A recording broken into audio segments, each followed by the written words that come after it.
Do you want to master money and gain control rather than have money control you? Do you want to stop living paycheck to paycheck? Do you want freedom in your life, both financially and to do whatever the heck you want? Then keep listening as we cover Tony Robbins' bestseller, Money, Master the Game, where seasoned professionals all pitch in and advise on how you can save and invest so that you can live the life that you want. Hi, welcome back to the channel. My name is Dr. Aziz. I'm a psychology graduate of Cambridge University and also a medical doctor. In this video, we'll be continuing the Tony Robbins series by covering his gem of a book on finance, Money, Master the Game. It's a fascinating read in just under a whopping 700 pages. But as always, don't worry, you don't have to read it because I've done the hard work for you and will be presenting all the golden rules of achieving financial success in the next 7 minutes or so. Rule number 1 of financial security is very simple. Add money to your savings. Saving is never easy, but try not to see it as boring or painful. Imagine that you are adding to your freedom fund. Your freedom fund is like an ATM, a cash machine, a place you can always withdraw funds from. Saving is a little like climbing a mountain. Initially it is difficult and it seems you are not getting very far, but when you reach the top, you suddenly realize why you worked so hard. Ultimately, you should aim to save 10% of your income, though that will be difficult at first. Even if you manage 5% or less, that is better than saving none at all, and we can build from there. Tony Robbins then goes on to talk about what every other financial guru from Robert Kiyosaki to DeMarco to Warren Buffett all talk about: investing. Now, if you're anything like me, most of your savings are just sitting in a bank account, and any talk of investing sets off alarm bells. What happens if I invest in the wrong thing? Should I get a professional to manage my investments for me? Robbins argues that most financial professionals do not really know what's best for you or your money.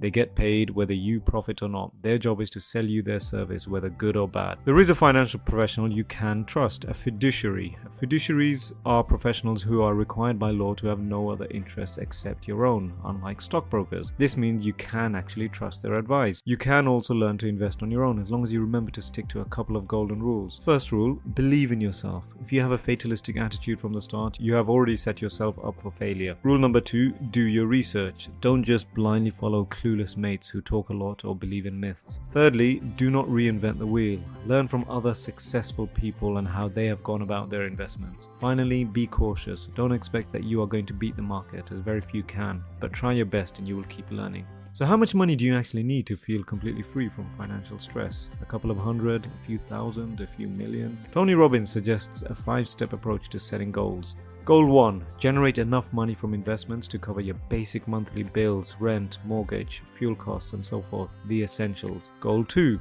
Generate enough to cover the essentials plus extra fun things like clothes and entertainment. Goal 3. Generate enough money to secure your financial independence, i.e. enough so that you never have to work again. Goal 4. Don't just get your earnings to free you from work, but now look to improve your lifestyle. Earn more so you can go on better holidays or enjoy better restaurants. Goal 5. Achieve absolute financial freedom. This means having enough money to do anything you want at any time. Think about these different goals and decide which one it is that you want and one that is also realistically possible. Make a plan. He who fails to plan, plans to fail. When you decide what amount you need in your freedom fund, you can start thinking about how you want to invest your money. Remember, the path to financial freedom may be slow at first, but don't give up. Time is on your side, and remember, you are in this for the long run. There may be times where you see others save more money than you, or in one particular year you haven't saved as much as you want, but the bigger picture is over 5 or 10 years. You can speed things up by changing your life and lifestyle. Don't wait until retirement to downsize. Do it now so that you can save money on mortgage payments, heating and taxes. Invest only when you know you will get good returns to ensure compounding continues at a good rate. A good rule is to only invest when you expect returns of over 5 times the amount. Finally, look to lessen your tax burden. Get a good accountant, as highlighted in Robert Kiyosaki's book Rich Dad, Poor Dad, which we've covered on this channel and which I will link here on the right. There are many legal ways of reducing your tax burden. Once you have enough money in your freedom fund, where should you invest? There are 3 categories where Tony Robbins advises you should consider investing.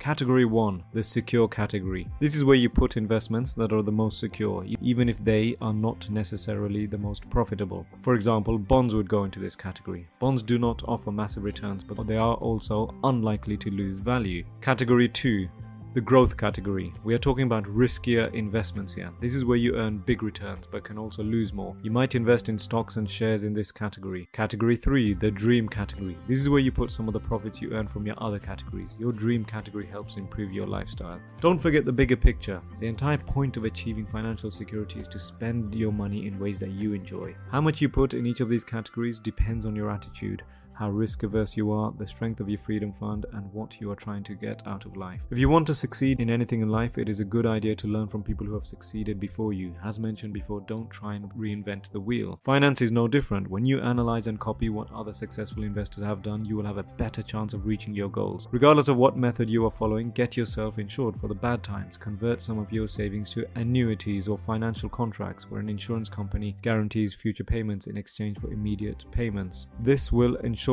that you get a guaranteed lifetime income. In summary, anyone can reach financial freedom if you are dedicated, willing to save, and ready to follow the necessary steps. So keep at it, even if your progress is slow at first. Diversify your investments, seek advice you can trust, prepare for different financial seasons, and get yourself insured. If you work hard, you can become the master of your money and the life that you really want. Be sure to watch the 7-minute summaries of Rich Dad Poor Dad and the Millionaire Fast Lane if you want to reach $1 million as quick as possible. We've covered these on this channel and I'll link them here now. Anyway, I hope you learned something useful and enjoyed this summary. If you want to keep learning about psychology, medicine, or life hacks, hit the like, subscribe, and notifications button. Any suggestions or comments, feel free to post below. Until next time, stay safe.